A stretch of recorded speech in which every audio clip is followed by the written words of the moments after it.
Good morning mga sir. Kakagising ko lang. So, rest day namin ngayon kaya dito lang muna ako. Pahinga. Marami palang nagtatanong sa akin kung magkano ang gagastusin papunta dito sa Canada. So, tayo kasi dati talagang pag sinabing Canada, sa isip natin talagang malaki ang gagastusin, di ba? Nandiyan yung placement fee, salary deduction, processing fee. So, ganun tayo. Kasi ganun din ako eh. Ganun din ang pag-iisip ko dati. So, malaki. Ayoko mag-abroad kasi laki talaga ng gastos. Sobrang laki. Pero, kasi nag-try din ako dati sa Taiwan. Nag-apply pero hindi ako nakapasa. Pero, nung nalaman ko, may chance pala na mag-abroad ka ng less ang gastos mo. So, through work permit. Kasi may mga agency pala dito na hindi sila magpapabayad kasi yung agency ay yung employer ang sagot sa mga bayarin o sa mga processing na kailangan.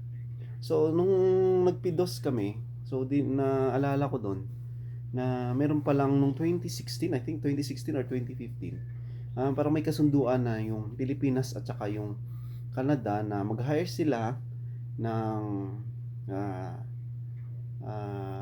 tawag dito, mga empleyado sa Pilipinas. Ang employer ang gagastos sa mga sa mga processing. So kaya ganun yun.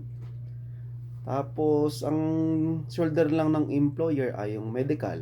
Pero sa part namin, kami po yung gumastos ng medical namin, pero ni-refund naman ng aming employer. Tapos yun lang, yun lang ang mapapayo ko sa inyo. Kung kayo may planong mag-abroad, so tuloy-tuloy lang. May proper timing sa lahat. So timing is everything. So may proper timing para sa inyo. So as long as nag-a-apply kayo, walang mawawala dun. Ingat lang tayo sa mga syempre online, pag-apply ng online. Siguraduhin natin na legit na agency at saka legit na tao ang makakausap natin. So, gamaan natin ganun na. So ano pa ba?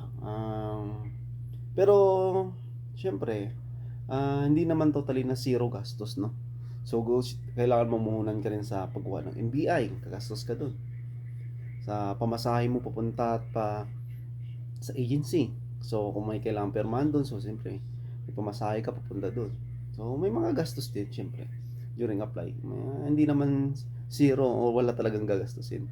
So ang ibig kong sabihin na sa walang gastos ay yung mga processing fee na napakalaki sa ibang bansa, halos 200,000, 100,000, di ba? May mga ganun kasi. So, ganap lang kayo ng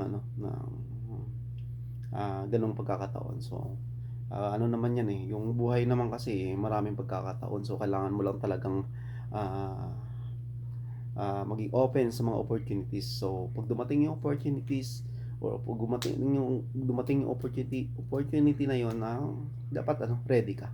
Ready ka. So, good luck sa inyo. Good luck sa ating lahat. God bless us and magandang umaga ulit.